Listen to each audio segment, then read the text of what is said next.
Lagi ketua dulu, apa? Ben.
Kontestasi pemilihan wali kota Bekasi bersama dengan Pak Solid, Eri Solid, saya nggak ada ini. Kalau ada bisa ribet saya kalau bisa. Saya dengan Bang Solid ini tentu juga mengalami proses perjalanannya. Karena dalam politik itu nggak ada yang serta-merta, ada proses di balik itu. Ya. Sampai kemudian pergelutan itu terjadi dan akhirnya kami ketemu. Alhamdulillah kami merasa cocok dan sehati, merasa seirama. Ibarat antara suami dan istri perlu tuh bagaimana ada ketauan hati. Kita tidak akan bisa melakukan kerja-kerja besar kalau di antara kita berdua masih bincang dalam memahami apa yang menjadi tujuan saya berdua dengan Solid. Kalau rumah tangga, jika kita dengan istri dan suami kita masih belum jelas arah yang akan kita bawa kemana arah hidup ini, nah ini kita akan tergobok-gobok. Alhamdulillah saya dengan Bang Solid selama perjalanan ini semakin erat, semakin kuat, dan semakin meneguhkan bahwa jika nanti Allah Tuhan Yang Maha Esa menakdirkan saya memimpin Kota Bekasi, mendapatkan dukungan mayoritas dari masyarakat Kota Bekasi, tujuan saya satu. Sudah kita susun satu visi, yaitu menjadikan Kota Bekasi yang maju dan bermartabat. Mantap, maju dan bermartabat. Tidak cukup maju. Kata maju itu sering kita dengar ya. Yang ini memang kewajiban seorang pemimpin. Bagaimana memajukan kota ini dari seluruh sektor dan aspek kehidupannya. Pendidikannya, kesehatannya, lapangan pekerjaan, anak-anak muda, tenaga buruh, tenaga kesehatan, macam-macam. Memang harus maju, harus lebih baik dibandingkan dengan periode-periode sebelumnya. Saya yakin kita sudah memahami itu semua. Dari visi ini, Bekasi Maju dan Bermartabat turun. Ada berpuluh-puluh program. Ya kemudian kami simplifikasikan, kami ringkas menjadi 17 komitmen janji politik saya dengan Bang Solihin. Jadi seorang pemimpin memang harus berani berjanji. Itu kan janji-janji, yang harus berjanji. Karena janji itulah yang nanti akan menjadi langkah apa yang saya lakukan selama 5 tahun. Kalau tidak ada janji, tidak ada mimpi, kita nggak jelas mau dibawa kemana. Dan janji ini sudah menjadi dokumen resmi yang kami serahkan saat kami mendaftar di KPUD. Jadi sudah resmi. Nah, 17 komitmen janji politik inilah yang kemudian terjemahan dari visi Bekasi Maju dan Bermartabat. Dari mana tuh 17 itu? Dari hasil kami mendengar, dari hasil kami belajar, dari hasil pergelutan. Kalau saya 20 tahun menjadi anggota dewan, 10 tahun Pak Solihin menjadi anggota dewan, dan juga dari input masukan baik dari teman-teman fraksi, tokoh-tokoh masyarakat maupun dari konsultan yang memang kami hire untuk membantu dalam proses pemenangan. Kami menggunakan Polmark yang dipimpin oleh KM Saifullah Fatah. Dari itu semua kemudian kami rumuskan menjadi 17 komitmen janji politik. Jadi itu bukan mengada-ngada, itu suara aspirasi dari masyarakat semua. Inilah yang saya pahami sejak dulu, bahwa calon pemimpin itu memang harus banyak mendengar, harus banyak belajar. Yang saya sering ungkapkan dalam sebuah ungkapan kata mutiara dari Sayyidina Umar, saya mengutip ya. Beliau adalah sahabat Rasulullah yang senantiasa mendampingi. Apa beliau katakan? Tafaqahu qabla an tusawwadu. Banyaklah kalian mendengar dan belajar sebelum kalian memimpin. Agar apa? Agar program-program yang nanti diprogramkan oleh seorang pemimpin, setelah dia banyak mendengar dan banyak belajar, dengan kekuasaan itu dia nggak salah mengoptimalkan sumber daya yang ada di tangannya. Akan kekuasaan itu ketika dia terima itu jadi amanah, amanah dari sekian banyak suara yang dititipkan olehnya. Kemudian dia mengeluarkan program-program. Agar tidak salah, maka seorang pemimpin harus banyak belajar dan mendengar. Nah, dari 17 komitmen kerja ini, Bapak sekalian, mungkin para sahabat saya dari insan pers ini sudah membaca, sudah silakan dikritisi karena terbuka. Ya. Namanya program itu harus terbuka, harus dinilai bagaimana tingkat akurasinya, bagaimana tingkat kesesuaian antara kemampuan APBD-nya, kan begitu. Itu ada program misalnya 500 juta untuk RW, itu mungkin nggak sih? Ya kalau saya ditanya ya mungkin, karena itu saya menyusun bersama dengan teman-teman. Dari mana? Dari potensi APBD kita dan potensi pendapatan asli daerah kita. Ya, dengan jumlah RW 1013 RW yang ada, kami itu dengan potensi kenaikan PAD dan bla bla bla, insya Allah. Itulah yang kemudian kami sebut sebagai pembangunan berbasis RW. Karena selama ini pembangunan dilakukan dengan tidak adil, saya melihat begitu. Ada RW yang dapatnya gemuk, ada RW yang dapatnya sedang, ada RW yang dapatnya kurus, ada RW yang tidak dapat sama sekali. Itu keluhan-keluhan kita yang kita rasakan seperti itu. Padahal mereka adalah warga masyarakat yang taat membayar pajak. Pas pajak yang ditagihin, diingetin, bayar. Pas pembangunan ya kagak diperhatiin. Itu fenomena yang kita lihat hari ini. RW itu musrembang berkali-kali nggak pernah lolos. Lolos di kelurahan, dicoret di kecamatan. Kecamatan lolos, dicoret di tingkat kota. Tingkat kota lolos, dicoret di saat pembahasan di Banggar dengan tim anggaran pemerintah daerah. Kasihan RW berkali-kali ikut, tapi nggak pernah dihargai untuk mereka. Kenapa? Karena yang menentukan skala prioritas itu lurah, camat, tim-timnya itu. Pada lurah dan camat, pengetahuan saya hari ini, mereka jabatan politik yang hanya kadang-kadang hanya 2 tahun di situ. Pakai duit lagi. Nanti kita masuk lagi. Pakai duit lagi. Lah, lurah nggak tahu apa-apa sesungguhnya. Yang lebih tahu itu RT RW. Maka nanti konsep yang kita bangun adalah skala prioritas itu dari RW dan RT. Dia yang paling tahu karena dia tinggal di situ. Maka sebelum masuk musrembang, si RW sudah mengusulkan beberapa program dan kegiatan, tapi pagunya 500 juta. Itu namanya berbasis RW. Sehingga RW ketika musrembang semangat. Sekarang rata-rata mereka sudah apa bahasanya ya? Sudah apatis. Ngapain? Nggak pernah dapat segala macam. Cuma Nah ini kita harus bangunkan lagi agar semangat untuk berperan memberikan pelayanan dengan kepastian anggaran tadi. Inilah yang menjadi alasan kami untuk membuat program model baru pembangunan yang namanya berbasis RW. Bukan hanya itu, bantuan operasional juga buat mereka kita lupa.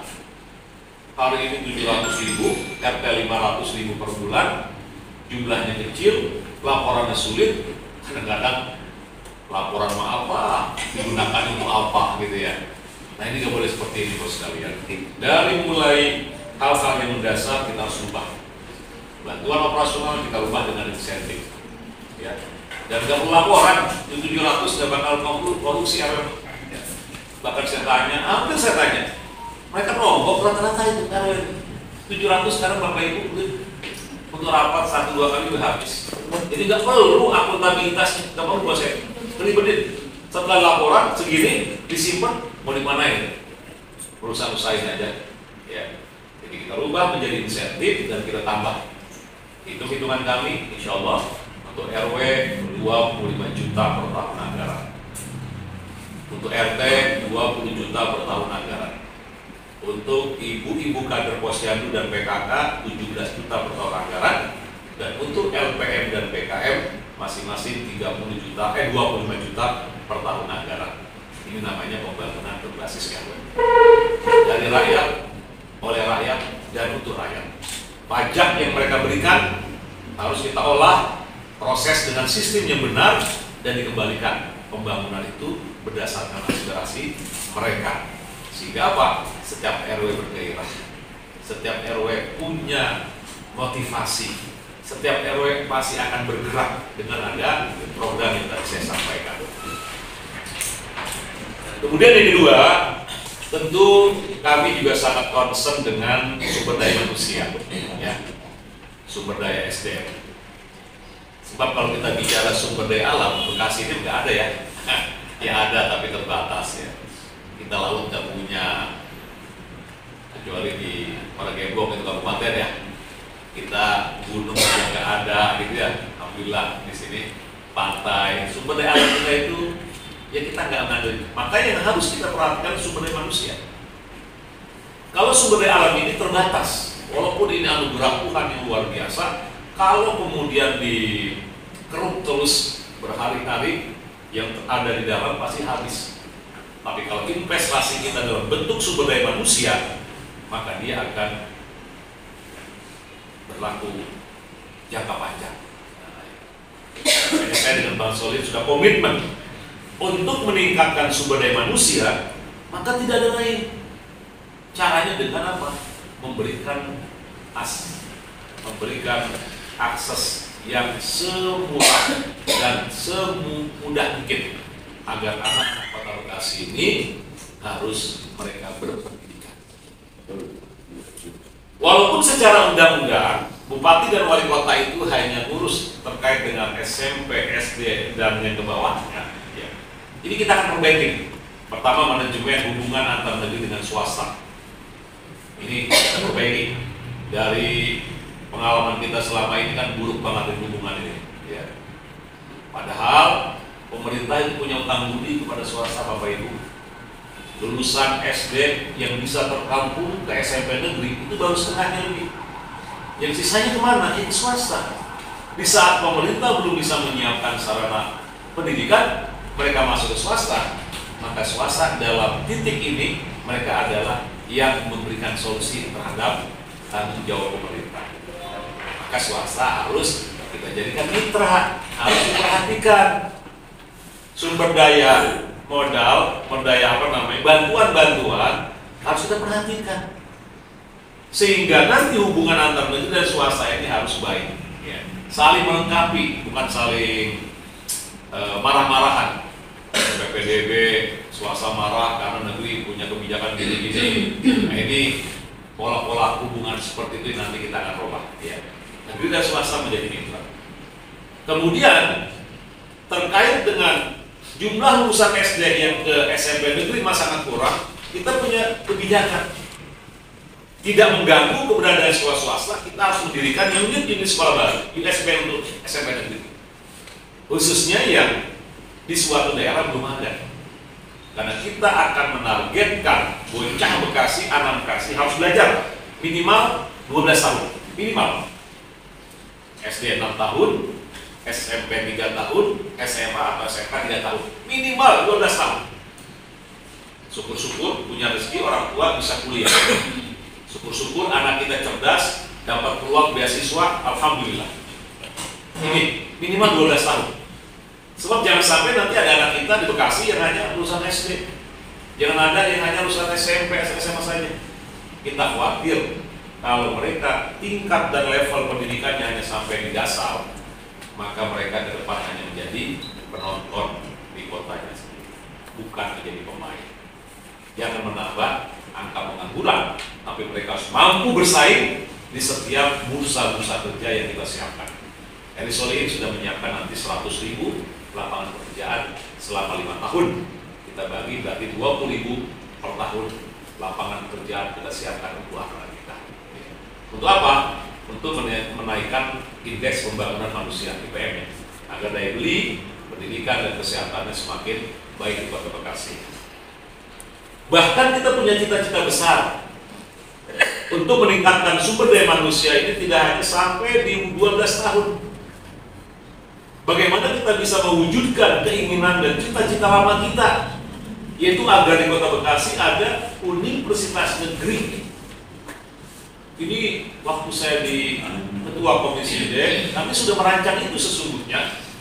Tetapi rancangan itu kemudian kita serahkan kepada eksekutif wali kota, masuk lagi dan tidak dibuka lagi. Semangat kami sudah ada waktu itu bersama dengan beberapa teman-teman dan para tokoh pendidikan di Kota Bekasi. Sudah lama keinginan itu. Kenapa? Karena kita ingin Bekasi ini stigma-stigma negatif yang hadir dan muncul banyak banget harus kita imbangi.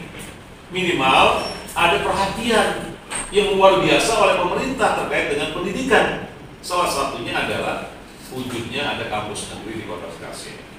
Kalau kita bicara tentang APBD kita, kemarin teman-teman di Dewan di perubahan 2024 sudah ketok palu ya, 6,9 triliun APBD kita. Artinya secara pendanaan bisa kita cari dari situ. Yang kedua, bicara SDM, anak-anak kita sekarang, lihat data, saya belum tahu presentasinya, yang hari ini S2 dan S3 ini kalau orang Kota Bekasi bilang udah berantakan banyak lah. Kalau dulu S1 susah, sekarang S2, S3 udah banyak. SDM sudah oke, kemampuan APBD sudah oke, letak secara geografis Bekasi ini sangat dekat dengan Jakarta dan kota-kota besar. Wajar, bahkan malu kalau seandainya kita sebagai masa Kota Bekasi belum memiliki kampus. Saya sering membandingkan dengan Kerawang, Bapak Ibu sekalian. Kerawang yang ya kita tahu lah ya, dia punya kampus. Ya, kalau ini ada, insya Allah aroma wangi Kota Bekasi akan terwujud di Kota Bekasi. Selama ini kan stigma-stigma negatif yang lebih dominan ya Kota Bekasi. Nah ini concern kami terhadap dengan peningkatan sumber daya manusia kita Kota Bekasi agar ke depan mampu bersaing. Kemudian terkait dengan pengelolaan birokrat, nah ini penting banget. Di antara janji kami juga saya lupa di poin berapa, bahwa nanti dalam rangka pengelolaan birokrat, karena wali kota ini kan di bawahnya birokrat, dan wali kota termasuk birokrat. Kalau dulu saya 20 tahun sebagai dewan, tidak mengelola birokrat itu. Kita punya tugas pokok fungsi yang berbeda-beda sesuai dengan undang-undang. Nah, birokrat yang ada di kita itu sekalian, ini harus kita benahi. Prinsip good governance dan clean government ini harus kita implementasikan. Orang bilang berat, iya berat. Karena ini sudah mengakar praktek KM ini, korupsi, kolusi, nepotisme ini memang sudah mengakar betul di birokrat kita. Bukan Bekasi aja, hampir semua yang tadi sampaikan. Jual beli jabatan sesuatu yang kalau ada orang, saya lupa, mengibarkan seperti kentut gitu ya. Baunya tercium, aromanya. Susah nangkep gimana dong kalau kentut juga. Ada, itu ada. Kentut kan ada, tapi nggak bisa ditangkap. Inilah yang kemudian merusak tatanan birokrat di kita. Kalau orang untuk menjadi seorang pejabat tertentu dimulai dengan memberikan sogokan dan suap kepada pimpinannya, oh ini langkah lonceng berbahaya sudah akan terjadi. Siapa yang dirusak? Yang dirugikan kita. Kita tidak akan mendapatkan pelayanan yang cepat. Kita tidak akan mendapatkan pelayanan yang murah. Karena mereka ketika melayani kita tentu berpikir bagaimana uang yang dia berikan kemarin bisa kembali. Padahal tugas mereka itu sudah digaji dari pajak yang kita berikan kepada mereka. Sehingga mewujudkan good dan clean government di sini, saya sudah bilang sama Gusol, wakil saya, seperti saya katakan tadi, ini bukan persoalan ringan. Berani nggak kita mengangkat isu ini? Pertama, kita juga melihat jejak rekam kita selama menjadi anggota dewan. Yang kedua, ke depan. Sebab di depan wali kota akan banyak tuh. Saya walaupun belum pernah, masih saya yakini banyak godaan-godaan itu. Warga kita. Ya udah, saya salaman Gusol, dia siap. Oke, 5 tahun kita berjalan bareng. Kita infakkan waktu kita untuk bisa melakukan dan mewujudkan legacy satu perubahan walaupun berat. Bismillah. Dengan nama Tuhan kita lakukan ini, kita akan bekerja dengan sebaik-baiknya. Jadi apa yang kita lihat hari ini, tadi lurah harus sekian, camat harus sekian, jadi kepala sekolah, bahkan bapak ibu jadi kepala sekolah masih banyak kan. Kalau dunia pendidikan sudah diawali dengan seperti ini, hancur. Kami ingin kalau masuk diizinkan nanti ke sana, takdirkan mendapatkan kepada masyarakat, kami ingin berubah. Anda semampu kami, insya Allah. Mungkin menghilangkan sepenuhnya tidak, tapi minimal kami akan memulai. Makin memulai, insya Allah. Inilah yang kami akan prioritaskan. Ketiga, yaitu membangun tata kelola pemerintahan yang bersih, yang bebas dari korupsi, kolusi, dan nepotisme. Jadi siapapun anak bangsa yang hari ini berada di birokrat, ketika dia bisa menampilkan kinerja yang bagus, ketika dia punya integritas yang baik, yang bisa menerjemahkan visi misi kami, maka dialah yang paling berhak untuk masuk di dalam pos-pos strategis. Jadi bukan lagi laporan setoran uang yang selama ini beredar. Insya Allah yang namanya rezeki kita cari sumber yang lain, yang halal dan yang boleh. Kira-kira sampai berapa menit? Masih ada? Silakan. Oh, terus. Kita senang dengan tausiahnya. Tausiahnya mana? Silakan semuanya, Pak. Oke. Yang keempat, terkait dengan bonus demografi. Hari ini opung seperti opung itu jarang orang. Bonus demografi kita hari ini banyak. Kalau opung bonus hidup. Bonus hidup. Bonus demografi kita hari ini banyak dihuni oleh kalangan milenial dan Gen Z. Baik, kalau kita lihat di DPRD kita, ya itu lebih dari 50% anak muda. Ya. Maka saya sering katakan bahwa ke depan mereka akan kita jadikan sebagai subjek dalam pembangunan, bukan objek. Kalau subjek berarti mereka harus kita libatkan dalam proses mulai perencanaan, pembahasan, dan eksekusi. Rasanya kita aneh kalau pemimpin hari ini yang melibatkan anak muda, aneh. Padahal sesungguhnya kalau kita bersama dengan mereka, luar biasa Bapak Ibu, banyak ide-ide dan gagasan-gagasan yang kita kadang-kadang kalah 1-2 langkah dari mereka itu. Benar, mereka lebih cepat. Maka saya katakan dalam masa-masa saya kampanye ini, roadshow saya samping ketemu para nenek-nenek, banyak aja ketemu nenek-nenek ya. Tapi saya juga ketemu kalangan milenial dan Gen Z yang hobinya balap, main biliar, main bulu tangkis, main futsal, ya. Kemudian para musisi, macam-macam. Kita tangkap apa sih yang menjadi keinginan mereka semua. Nah, ini semua seperti di awal kata-kata saya tadi, safaq qawhum qabla an tusawwad.